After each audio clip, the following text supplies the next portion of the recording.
أعوذ بالله من الشيطان الرجيم.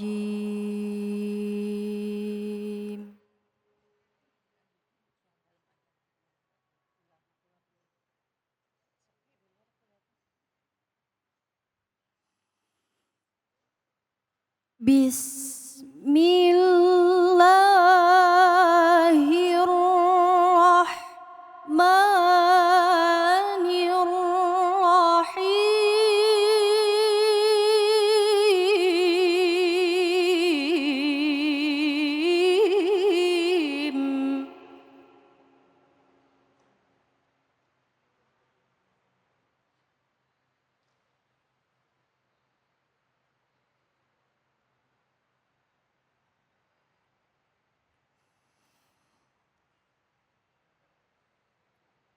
ولمن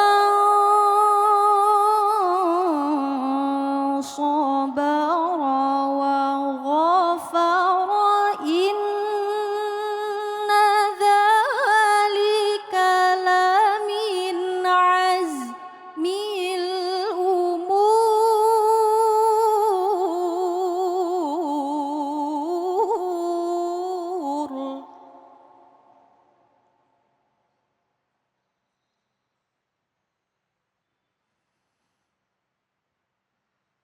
ولمن صبر وغفر إن ذلك لمن عزم الأمور.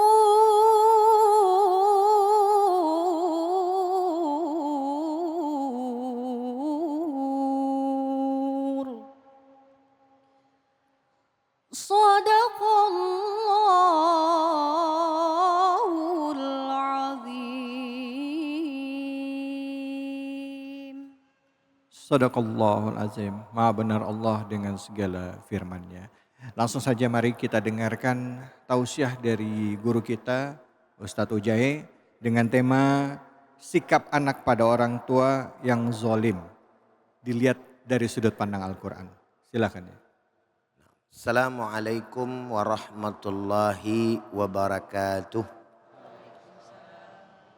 Hamdan wa syukran lillah wassalatu wassalamu ala rasulillah wa ala alihi wa ashabihi wa man walah wa la hawla wa la quwata illa billahil aliyyil azim, amma ba'd. Puji dan syukur hanya untuk Allah, salawat dan salam untuk baginda kita Nabi besar Muhammad sallallahu alaihi wasallam beserta para keluarga, sahabat dan insya Allah untuk kita semua selaku umatnya. Ibu-ibu, bapak-bapak, jamaah yang hadir pada kesempatan hari yang mulia ini, para pemirsa Cahaya Hati Indonesia iNews TV dimanapun Anda berada, mudah-mudahan Allah senantiasa memberikan kepada kita panjang umur, sehat walafiat, berkah dunia dan akhirat. Amin ya rabbal alamin. Tema kita pada kesempatan hari ini adalah satu tema yang menarik. Kenapa saya katakan menarik?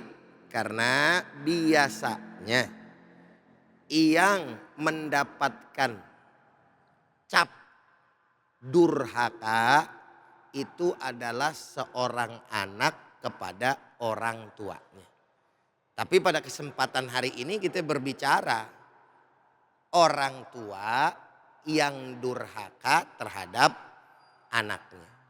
Sebelum kita lebih lanjut berbicara tentang itu, para pemirsa di rumah maupun ibu-ibu bapak-bapak yang ada di sini, istilah ini ada yang mengatakan kurang tepat, tetapi juga ada yang mengatakan bisa saja diterapkan kepada orang tua. Loh, kenapa dikatakan bisa nggak tepat gitu ya? Karena kata durhaka biasanya dinisbatkan gitu ya kepada yang bawah ke atas gitu. Kepada yang bawah ke atas. Adanya pembangkangan, maka penisbatan durhaka itu baru muncul, kan gitu ya? Iya, iya. Ente sama orang tua bangkang aja kalau dibilangin durhaka ente gitu. Betul nggak? Ente sama bos ngelawan mulu durhaka ente. Dan seterusnya dan seterusnya. Karena pada umumnya istilah daripada durhaka itu dari bawah ke atas. Kan gitu ya? Oleh karenanya kata yang tepat bagi orang yang tadi kurang ya sependapat dengan persoalan ini, mereka mengatakan lebih tepatnya zalim. Sebagaimana yang tadi host sampaikan, yaitu Habib David menyampaikan orang tua yang zalim. Sampai di sini kira-kira jelas ya? Jelas. Assalamualaikum. Masih hidup ibu-ibu? Alhamdulillah. Ini wajah-wajah orang tua yang solehah nih kalau yang ini nih. Waduh. Amin, amin, Yang ya ono, Allah. kalau yang ono nggak tahu dan yang ono ini. Soleha, amin ya Allah. Mudah-mudahan orang tua soleh juga, amin ya rabbal alamin. Tapi ada yang menarik gitu. Habib David di mana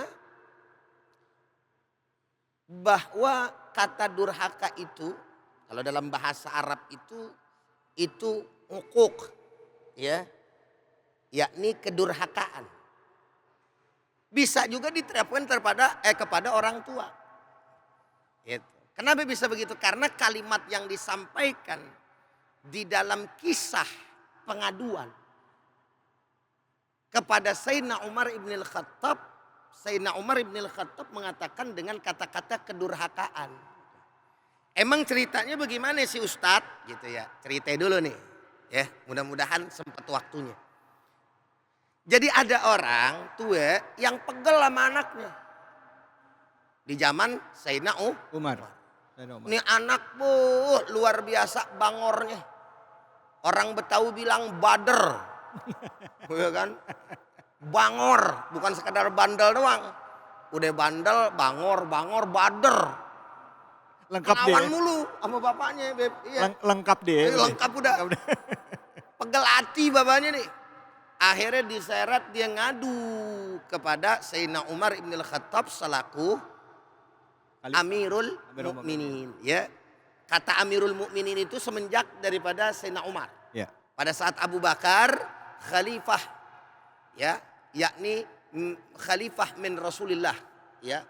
Jadi pengganti daripada pengganti Nabi kita Muhammad SAW. Ketika Sayyidina Umar udah Amirul Mukminin.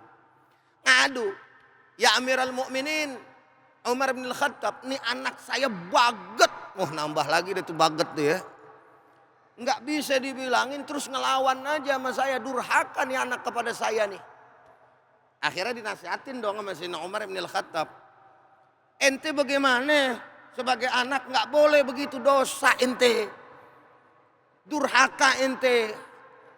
Kan ajaran Islam bilang begini dan begitu, begini dan begitu. Habis dijelasin dan nasihatin. Akhirnya nih anak protes. Ya Amiral Mukminin, apakah ada selain daripada apa yang antum jelaskan itu, hal-hal yang wajib harus dikerjakan oleh seorang ayah? Maka di dalam catatan ini, Sayyidina Umar bin Al-Khattab mengatakan apa? Ayyantaqiya ummahu wa yuhassina ismuhu wa yu'allimuhul kitab. Ada barang tentu, kata Sayyidina Umar. Salah satu kewajiban daripada yang namanya orang tua adalah memilihkan ibu kamu, ibu yang baik. Tuh subhanallah. Ini kalau mau dipanjangin jadi panjang lagi nih urusan nih. Ya, tapi kagak kelar nih ntar nih segmennya ya. Terus kemudian memberikan nama kamu yang bagus dan mengajarkan Al-Quranul Karim. Kata anaknya, nantu dia katanya. Entu dia maksudnya bagaimana, kata Sayyidina Umar bin Khattab. Entu dia masalahnya. Wahai Amiral Mukminin, bapakku tidak melaksanakan apa yang menjadi kewajibannya sebagai seorang ayah. Dia menjadikan ibuku bak hamba sahaya. Satu. Apa? Bak hamba sahaya. Kalau bahasa kita mah, mak gue dikija jadi babu. Begitu tuh. Assalamualaikum. Ini ngerti bahasa Betawi apa kagak? Nganga aja dari tadi ini. Kayak pembantu saja saya punya ibu dibuatnya. Terus kemudian saya tidak pernah diajarkan satu huruf pun daripada yang namanya Al-Quran. Allah. Saya tidak dinafkahi baik saya dan ibu bapak ibu saya. Pada saat selesai kawin doangan, ibaratnya dikasih udah. Tapi tanggung jawabnya kagak. Ada yang kemudian dilakukan oleh bapak saya. Akhirnya berubah Sayyidina Umar nengoknya. Dari nengok kesel ke anaknya, sekarang ke bapak moyangnya. Wah kacau juga lu bro, gitu katanya. Bagaimana urusannya sih lo? Lu yang ngadu ke gue malah sekarang begini, anak lu yang protes. Kalau kenyataannya apa yang anak lu bilang benar. Akhirnya apa kata Sayyidina Umar ibn al-Khattab dalam ibarahnya, makalahnya, jita tashku uquqa benika wa qad aqaqtahu qabla ayyu aqaqa wa asa'ta ilaihi qabla ayyusi'a ilaika. Dikatakan oleh Sayyidina Umar, ente ngadu ama aneh tentang kenakalan anak ente. Sementara ente sendiri telah durhaka kepada anak ente sebelum anak ente durhaka kepada ente. Subhanallah. Ente telah memperlakukannya dengan buruk sebelum ia memperlakukan kamu dengan buruk. Berlandaskan daripada magalah dan ibarah inilah kemudian kata durhaka disematkan kepada orang tua. Makanya bapak dan ibu, para pemirsa semuanya, jangan mentang-mentang jadi orang tua bangga diri. Itu pelajaran. Jangan ibarat kata egois, gua pan orang tuanya, gua pan emaknya, gua pan bapak moyang. Lah ngapa emang anak-anak gua? Lah enggak gitu juga caranya, Sunario, gitu maksudnya. Kita punya kedudukan di mata Allah, punya kedudukan di mata Al-Quran, punya kedudukan di mata syariat baginda Nabi besar Muhammad SAW. Tapi jangan pernah lupakan sebelum kita mau menginginkan kedudukan kita, maka kita harus tahu juga apa tugas kita. Itu maksudnya. Jadi sebagai orang tua jangan mau juga hanya sekadar dihormatin, jangan mau juga sekadar kemudian dimuliakan, tapi dia tidak paham bagaimana cara dirinya dimuliakan. Assalamualaikum. Waalaikumsalam. Paham gak ini? Paham. Jadi itu yang harus kemudian kita lakukan sebagai orang tua. Jangan lupa didik anak kita. Karena gak bakal mungkin bapak ibu kita mendapatkan anak yang soleh kalau diri kita sendiri belum soleh. Ibu mau punya anak yang solehah, kalau ibunya kagak solehah, itu namanya ngimpi di siang bolong. Assalamualaikum. Salam. Ini terkhusus masalah emak nih, emak. Woi, emak. Mak woi. Yang baik. Kata Nabi, al-ummu madrasatul ula li auladiha. Ibu itu adalah sekolah pertama untuk anak-anaknya. Mulia seorang ibu tuh. Tinggi derajatnya seorang ibu tuh. Tapi jangan lupa, ente juga harus mempertahankan ketinggian diri ente dong. Maksudnya begitu Islam. Mau punya anak solehah, kita nyetolehah. Bagaimana urusannya itu? Ingat Bu ya, solehahkan diri kita sebelum kita mensolehahkan atau mensolehkan anak-anak kita. Sehingga pada akhirnya kita mampu mencetak generasi-generasi yang soleh dan solehah. Dan anak punya sikap, kalau terlanjur punya bapak emak-emak yang kadang belum soleh ame solehah, Islam juga mengajarkan. Jadi kagak langsung serta merta gitu. Kalau ini emang di depan hakim, di depan yang namanya pemimpin bagus. Tapi nggak boleh dijadikan dalil. Oh berarti kalau begitu gue ngelawan aja dah. Itu zaman Sayyidina Umar ada. Gue lawan aja bapak gue lawan aja mak gue. Nggak tahu diri lu mak, nggak tahu diri lu pak. Lah kagak bisa begitu juga. Itu nggak boleh ya? Nggak boleh. Artinya walaupun kita tahu orang tua kita salah nih. Kayak tadi nih kan? Betul. Nggak boleh kita maksudnya, loh bapak kan salah. Nggak kita bisa. Sekarang Anda mau tanya dan kita tanya. Dosa apa yang lebih hebat daripada kekafiran? Allah. Tidak ada dosa yang lebih hebat dari kekafiran. Nggak ada. Tapi ketika seorang anak mempunyai ibunya yang kafir, bapaknya yang kafir, Islam masih tetap menyuruh dia untuk berakhlak kepada ibu bapaknya yang kafir. Allah. Inilah keindahan daripada yang namanya Islam. Oleh karenanya menyangkal atau tidak mengikuti bukan berarti harus dengan cara yang tidak baik. Bukankah kemudian agama mengatakan bahwa ibumu kafir, bapakmu kafir, kamu tidak boleh untuk mengikutinya. lalu kemudian tidak mengikutinya itu dengan cara-cara yang tidak dibenarkan secara etika dan juga adab serta akhlak Islam? Tentu tidak. Harus ada akhlak dan etika yang baik. Assalamualaikum. Waalaikumsalam. Jelas? Paham? Wallahu a'lam bishawab. Masya Allah. Ya Allah, begitu mulianya ajaran Islam ya Bu ya. Sama orang tua yang berbeda keyakinan saja dengan kita, tetap kita harus bertutur kata yang lembut. Harus sopan santun, tidak boleh berkata kasar. Makanya di dalam Al-Quran, wala takul nggak boleh. Itu, oh ya, wala tanhanhuma. Masya Allah. Makanya Masya Allah. Jadi ini adalah salah satu ajaran dari Islam yang harus kita maknai, bukan cuma sekedar hafal. Boleh nanya nggak, Beb? Fadol, Boleh ya. Ustadz nanya nih Ustadz. Ini ada dari Yulinar Instagram. Dia nanyanya gini, gimana sih cara ngadepin orang tua yang selalu nganggap pemikirannya paling benar? Jangankan mau orang lain ya. Sama anaknya, sama pasangannya aja juga begitu. Nggak mau kalah. Udah paling dia yang benar sendiri dah. Gimana tuh? Itu kayaknya bukan persoalan 1-2 orang. Emang umum kayaknya yang begitu tuh. Apalagi kalau bicara orang tua Betawi ya kan. Ya begitu. Ya, tapi sungguh pun demikian gitu kan. Kita sebagai anak lagi-lagi. Sebetulnya balik lagi tuh kepada persoalan yang awal tadi kita sampaikan. Kita kudu cari cara yang betul-betul elegan. Gitu loh. Supaya tidak terjadi mudorot yang lebih besar. Karena biar bagaimanapun posisi kita adalah anak. Ini orang tua kan gitu kan. Sejelek-jelek dan seburuk-buruknya orang tua gitu ya. Yang pada umumnya, ini umumnya ngempanin kita bahasanya gitu. Memberikan makan kita, nafkahin kita. Ya. Emak kita seburuk-buruknya dia ngeden buat kita. Satu kedenan aja di dalam salah satu keterangan dikatakan. Kita balas dari haji. Jadi kita hajiin emak kita gendong emak kita dari negeri kita, terus kemudian juga ke Mekah sono. Bulak-balik satu kedenan belum kebayar, Bib. Allah. Bayangin. Jadi kita bingungnya nggak ada yang bisa kita balas. La haula wala quwata illa billah, itu sama ibunda kita tercinta itu. Ya. Nah, artinya adalah bahwa yang namanya seorang anak harus betul-betul cari cara yang paling elegan. Kalau enggak ya kita diam gitu kan. Diam aja ya. Udah cari Beb orang-orang yang istilahnya didengar sama orang tua kita. Ini orang tua kita tahu nih, bukan berarti kesalahannya terus kita benerin, enggak gitu juga. Gitu kan. Tapi cari orang yang kira-kira didengar sama orang tua kita siapa.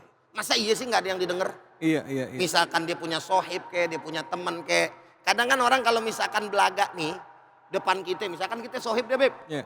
Alah lu begini.